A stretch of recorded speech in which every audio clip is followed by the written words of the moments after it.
Have you ever caught yourself wobbling just a little when getting out of bed, or felt unsteady when turning around too quickly in the kitchen?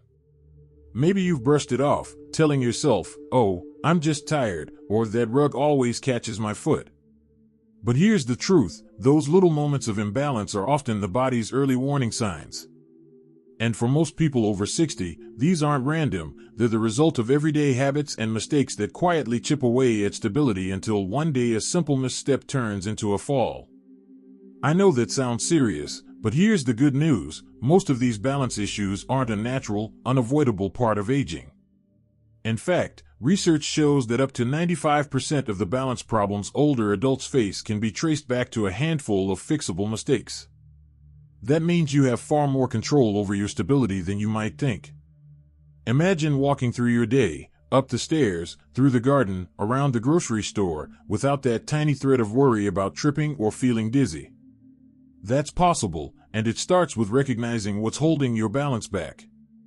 Today, I want to walk you through the 5 most common mistakes that cause older adults to lose balance, and, more importantly, how to avoid them. These aren't extreme fitness routines or complicated medical fixes. They're practical, easy-to-apply changes that you can start making today, even in small steps. One of the biggest culprits is neglecting the muscles that keep you upright. We often think of balance as something that happens in the ears or the brain, but in reality, your legs, hips, and core are the foundation. If they're weak, your body has less ability to catch itself when you sway or stumble. And here's the thing: regular walking, while fantastic for your heart and mood, doesn't work all the muscles you need for true stability. Walking is a forward and back motion. Life, on the other hand, throws movement at you from all angles: sideways, twisting, stepping over, bending down. If you never challenge those other directions, the muscles that support them quietly fade. I've worked with folks who walk daily but still struggle to get up from low chairs without pushing on their arms, or who felt unsteady stepping onto a curb. The fix?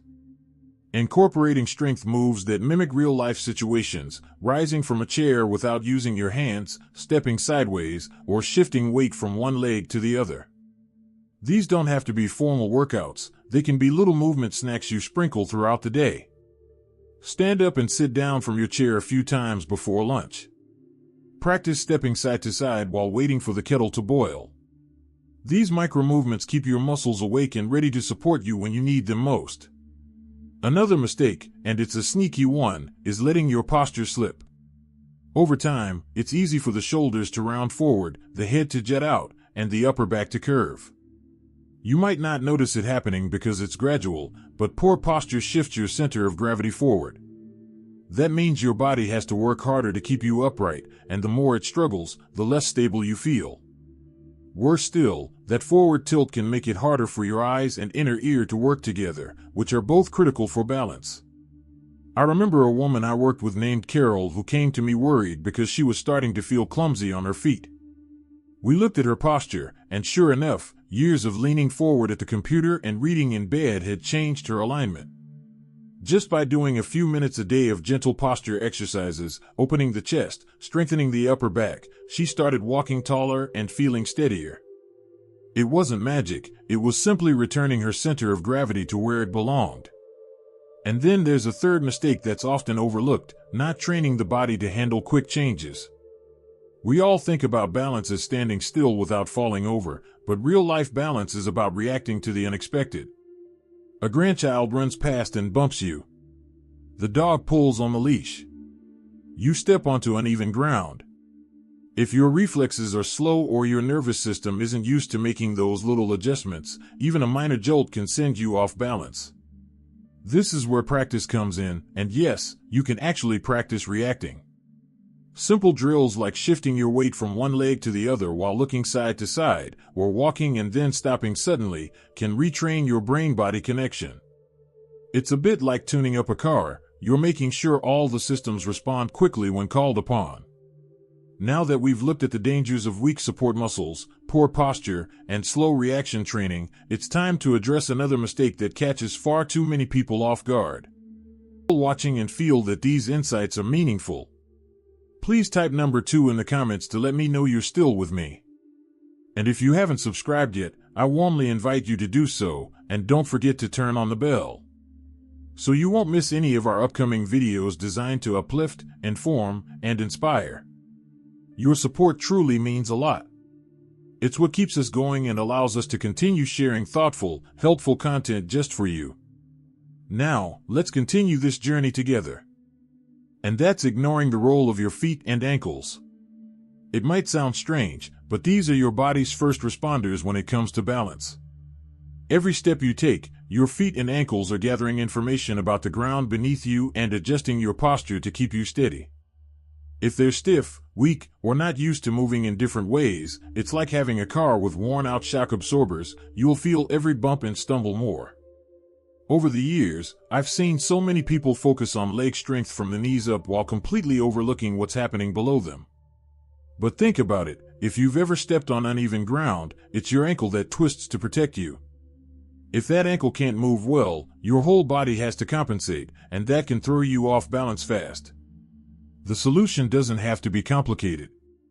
Gentle ankle circles while sitting, rolling a ball under your foot to massage and stretch, or standing on one leg for just a few seconds at a time can make a big difference. Even walking barefoot on a safe surface at home can help reawaken the tiny muscles in your feet that keep you grounded, quite literally. Another big balance mistake is something we don't often connect to movement at all: dehydration. It's easy to underestimate how much water your body really needs, especially if you're not feeling thirsty. But here's the thing, even mild dehydration can affect your brain function, slow your reaction time, and make you feel lightheaded. That little dizzy spell you feel when you stand up too quickly? Sometimes it's not just age, it's your body telling you it's low on fluids. I once had a client, Jim, who kept complaining about feeling unsteady when gardening. We worked on his strength and balance, but it wasn't until we talked about his daily habits that the missing piece clicked. He was barely drinking water, just a couple of cups of coffee and maybe a glass of water at dinner.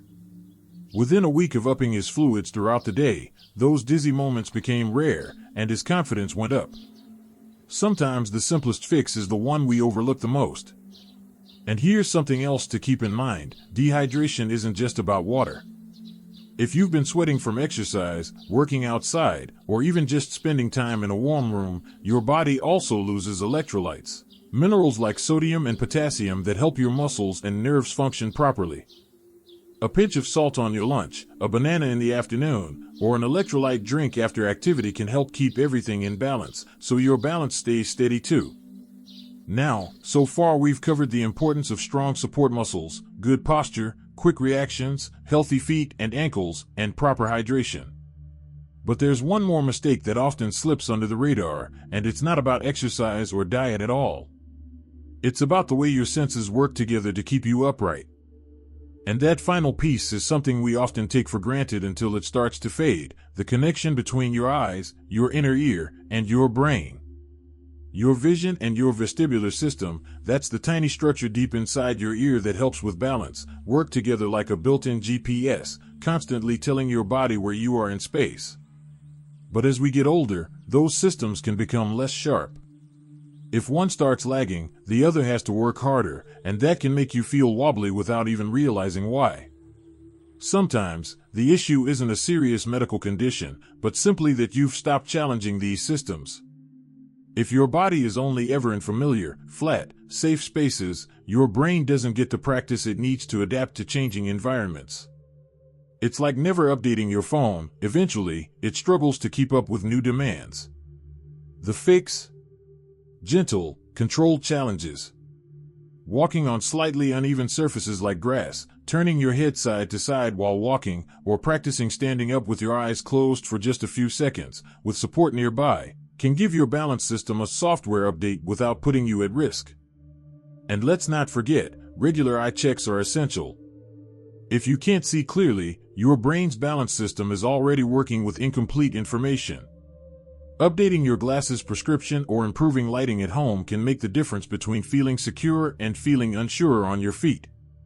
The key to all of this is awareness. Most people assume that losing balance is simply part of aging, but in reality, it's often the result of small, preventable habits piling up over time. By strengthening your core and legs, keeping your posture open and flexible, staying quick on your feet, looking after your ankles, staying hydrated, and keeping your senses sharp. You give your body the tools it needs to stay upright, confident, and independent. I've met so many people who thought their days of moving freely were behind them, only to realize that with a few focused changes, they could regain not just balance, but a sense of freedom. Imagine walking into your kitchen without that little voice in your head warning you to be careful. Imagine going for a stroll in the park without scanning for every tiny crack in the pavement.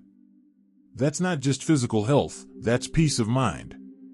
And here's the truth, you don't have to do everything perfectly. You just have to start. Small actions, done consistently, can create powerful results. 5 minutes a day of balance practice, a glass of water with every meal, a little more awareness of how you stand and move, these can build into something that changes your life in ways you might not expect. If you've heard yourself in any of these mistakes today, take it as a sign, not a sentence. You have the power to correct them starting right now. No matter your age, your body is remarkably adaptable. It wants to move, it wants to stay steady, and it will respond when you give it the chance. So here's my encouragement to you, treat your balance like the precious skill it is. Protect it, train it, and don't let it fade quietly in the background. The more you nurture it, the more you can enjoy the simple joys of life, playing with your grandkids, tending to your garden, dancing to your favorite psalm in the living room, without that shadow of worry. Thank you for spending this time with me today. If this conversation has sparked an idea or a determination to take better care of your balance, I'd love to hear about it. Share your experiences in the comments. Your story might inspire someone else to take their first step toward a steadier, more confident life. And if you found this helpful, give the video a like and subscribe so you don't miss the next one. Here's to standing tall, moving freely, and living your life with strength and confidence at any age.